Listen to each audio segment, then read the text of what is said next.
Good day, Garuda King here with the 49th parallel, coming at you with the Bates Tora Bora Advanced Mountaineering Boot. This is the model EO 3600, and despite what some other videos say, these boots were named after the U.S. captured a key Taliban stronghold in Afghanistan, and they were rightfully named for such an awesome feat by our servicemen and women. A little bit about this boot. It's a full leather boot upper. They are 9 inches, and together, depending on the size of the shoe, they weigh around 41 ounces. So they are a heavy boot. They are extremely rigid.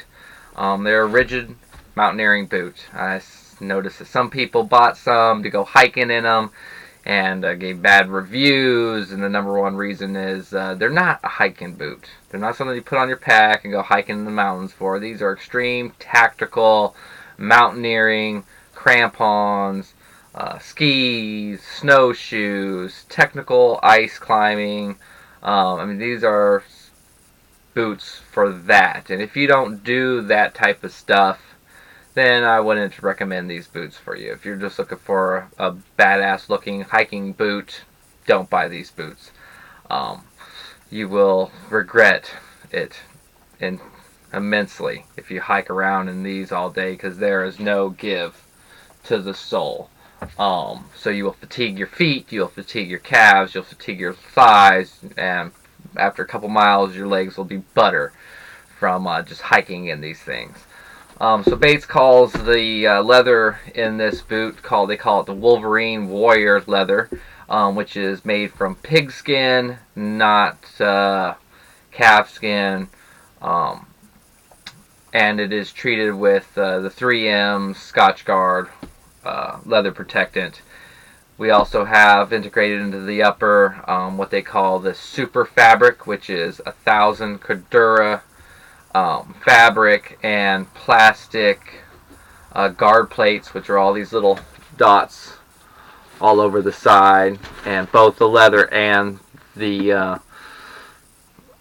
super fabric is highly oil resistant, abrasion resistant, and waterproof. It is Gore-Tex lined for waterproofness, and they have 200 grams of thin slit insulation for warmth, and they will keep your feet really nice and warm. It also has what they call an ecstatic lining, which provides antimicrobial and anti-odor control, so you don't have to worry about your feet stinking in these or developing swamp foot out in the mountains. And I do develop some pretty bad case of swamp foot, but with these, they still smell new. Believe it or not, all my other boots stink sometimes, but these still smell really good. It does have a removable tongue in here that's just velcroed in to on the front, so that can be removed if you're wearing some super thick socks. But I like having the extra stability on my ankle and protection on the front of my calf also, which is really nice about having that tongue. And you can adjust it however high and low you want inside there, which is also nice. So you get a little bit more forward protection on your shin there. It's got steel followers for laces, and they are hinged on them also, except the top two aren't hinged. First one and the last two aren't hinged. They're just solid. And then when you get up to the top of the upper, these are double grommeted, because those eyes usually take the most force when flexing and walking. Notice that there's been quite a few reviews out there on the Bates boots of where people were losing eyes. Haven't had that problem. I've had these boots laced up pretty damn tight and put a lot of pressure on them, and none of them even look like they are going to attempt to pull out of there. I did replace the standard laces that come with it with paracord, with 550 cord. I just prefer 550 cord. So that's pretty much on the upper. The lower and the upper are cemented together. Traditional boots, especially traditional mountaineering boots, the sole was stitched to the upper. So it being cemented completely in there really gives you a super rigid boot. It's really thick padding on the inside. There's probably about an inch of padding inside there. So these boots are really good for keeping your ankles straight and taking some abuse when cramponing and whatnot. We got a full rubberized toe in the front, which is the same type of rubber made out of rock shoes. It's very, very sticky to rock and ice. The sole is, the lower is a Vibram multi-terrain pyramid lug outsole. Very, very tough sole, super, super sticky. I've been straight with just straight sole on rock and ice, and it's done extremely well on it. We got a very good sharp in-cut heel on the instep of the boot, so if you're going downhill and you're cutting snow and ice or duff or whatever with your heel, that really gives you a good cut in to help hold you up there, not counting just the depth of these lugs. I mean, these lugs are some of the burliest lugs I've had on a pair of boots. They do have the forward and rear binder lugs for crampons. Here I got one boot set up with some Gribble G12 crampons. They don't come subdued, guys, so you got to subdue them yourself if you want to have a set of subdued crampons on there. So very good boot. I prefer I prefer just the single point crampon, which means it just has the locking in the back, versus the instep crampons. I just feel more comfortable having a big nice chunk of plastic over my toe, and then some webbing strap to hold that to my boot. Just that little wire on instep crampons, I just don't feel 100% comfortable with. So I enjoy having that on the Gribbles. So that's the boot with the crampon on it, right there. What else can I say about this boot? Oh, it's got a removable perforated EVA foam insole, which has also got the X-static lining inside of it. So the whole boot inside has antimicrobial properties to it. So that's very, very nice. Haven't had any problems with these boots. I've had these boots on, I'd say a dozen winter mountaineering expeditions, and no problem. The only thing I did notice was after my first trip, some of the sole, especially right here around this rubberized toe, was starting to come apart right there on the outside here, and then on this boot also here, and then right here. And all I did was just ordered a pair of boot glue off of the old trusty internet and glued them myself, and no problems since then of any sort, other than them being super, super stiff on a cold ass morning, and trying to get these things heated up takes a while. So if you don't have your boots in your sleeping bag, make sure you have some little hotties to warm these suckers up, because they are a pain in the butt to try to slip into early in the morning. But overall, very great mountaineering boot.